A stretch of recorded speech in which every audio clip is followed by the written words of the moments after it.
आपको कैसे लगेगा कि जब एक एम्प्लॉई या कह लीजिए आपके घर में से कोई है, आपका चाचा, आपका पापा और आपके मामा, कोई भी है, जब भी एक एम्प्लॉई रिटायर्ड होती है और उसकी कंपनी के तरफ से ग्रेच्युटी बोनस का पैसा आने में बहुत डिले हो जाता है और उसको लेके जब वो कंपनी के पास बात करता है तब कंपनी भी नहीं सुनता है क्योंकि अफसर चेंज हो चुके हैं। तो अगर बहुत दिन के बाद वो जाके कोर्ट में केस करता है और वकील के साथ बातचीत करके कोर्ट में वो अपील करता है, जब उस ग्रीवांस को लेके उसकी जो पीड़ा है, उसको जो दुख है, जो पैसा उसको जो मोटा पैसा जो मिलने वाला था वो नहीं मिला, उसको लेके अगर वो वकील पकड़ के डिस्ट्रिक्ट कोर्ट, लेबर कोर्ट, इसमें जाके जब वो केस करता है, 2-4 बार तारीख मिलने के बाद उसको ये पता चलता है ये जो पॉइंट है, ये जो टॉपिक है या ये जो डिस्प्यूट है वो कोर्ट के हिसाब से है ही नहीं। दुख लगेगा, डेफिनेटली सबको दुख लगेगा।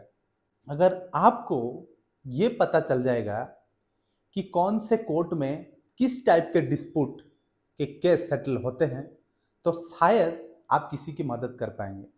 आप वो पॉइंट को या टॉपिक को या केस को पढ़ने के बाद पता चल जाएगा ये कौन से कोर्ट में इसका फैसला होने वाली है। तो आइए शुरू करते हैं आज की topic, types of dispute under industrial dispute act 1948।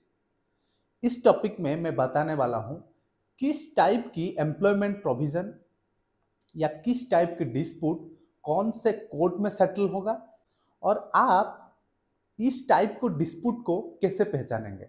बहुत इजी तरीके से मैं समझाने वाला हूं, बिल्कुल लीगल और लॉज की मैं बात नहीं करूंगा।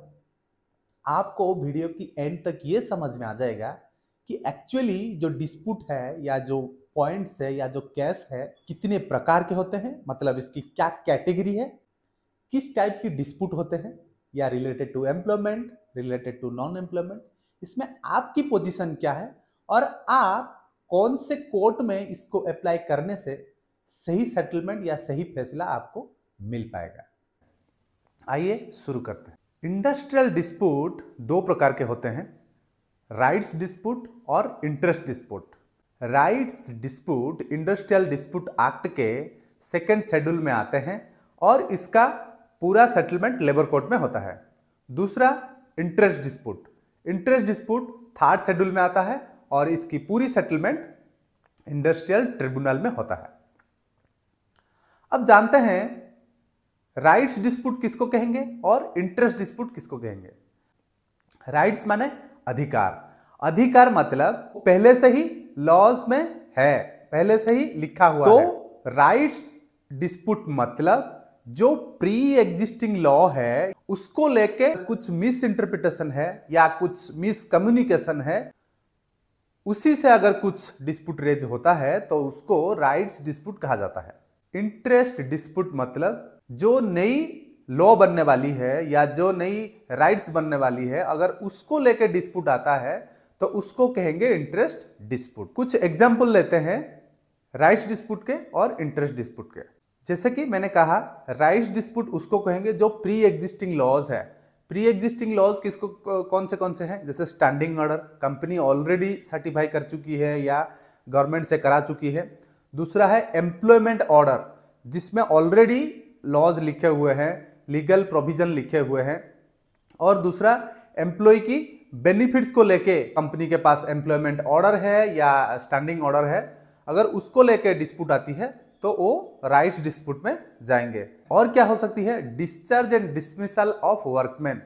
डिस्चार्ज डिसमिसल का जो टर्म्स एंड कंडीशन है ऑलरेडी एम्प्लॉयमेंट ऑर्डर में या स्टैंडिंग ऑर्डर में लिखा हुआ रहता है, तो प्री एग्जिस्टिंग लॉ हो गया, उसको लेके अगर कुछ डिस्प्यूट आता है तो वो राइट्स डिस्प्यूट में आएंगे।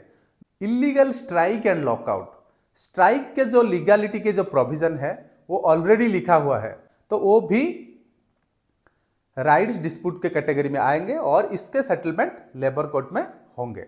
अब जानते हैं इंटरेस्ट डिस्प्यूट के कुछ एग्जांपल्स, जैसे कि वेजेस को लेके या मोड्स ऑफ पेमेंट को लेके। पहले वेजेस जैसे डिस्बर्समेंट होते थे एम्प्लॉय को, कैश होते थे, अभी इलेक्ट्रॉनिकली हो रहे हैं बैंक ट्रांसफर के थ्रू। तो ये यहाँ पे कुछ नई लॉज या कुछ नई प्रोविजन आया तो इसको लेके जो डिस्प्यूट होगा तो उसको इंटरेस्ट डिस्प्यूट कहा जाएगा। और किसको ले सकते हैं, बोनस हो गया, प्रॉफिट शेयरिंग हो गया। बोनस का जो प्रोविजन है 8.33% मिनिमम या 20% मैक्सिमम, या प्रॉफिट शेयरिंग बेस्ड बोनस मिलता है कि नहीं, वो अलग अलग इंडस्ट्री में शायद वेरी कर सकती है। अगर उसको लेके कुछ डिस्प्यूट आता है तो वो इंटरेस्ट डिस्प्यूट की कैटेगरी में आएगा। और क्या हो सकती है, और लीव विथ वेजेस, और क्या हो सकती है, और ग्रेच्युटी आ सकता है, रिस्ट्रक्चरिंग ऑफ ऑपरेशन भी राइट्स डिस्प्यूट के अंदर आ सकती है, और रिट्रेंचमेंट आ सकती है राइट्स डिस्प्यूट के अंदर, और ग्रेड्स क्लासिफिकेशन, कौन से वर्कर का या कौन से ऑपरेटर का क्या ग्रेड्स होंगे उसको लेके भी डिस्प्यूट आ सकती है, वो भी राइट डिस्प्यूट के अंदर क्लासिफाइड किया जाएगा। प्रोविडेंट फंड ग्रेच्युटी भी राइट्स डिस्प्यूट के अंदर आएंगे।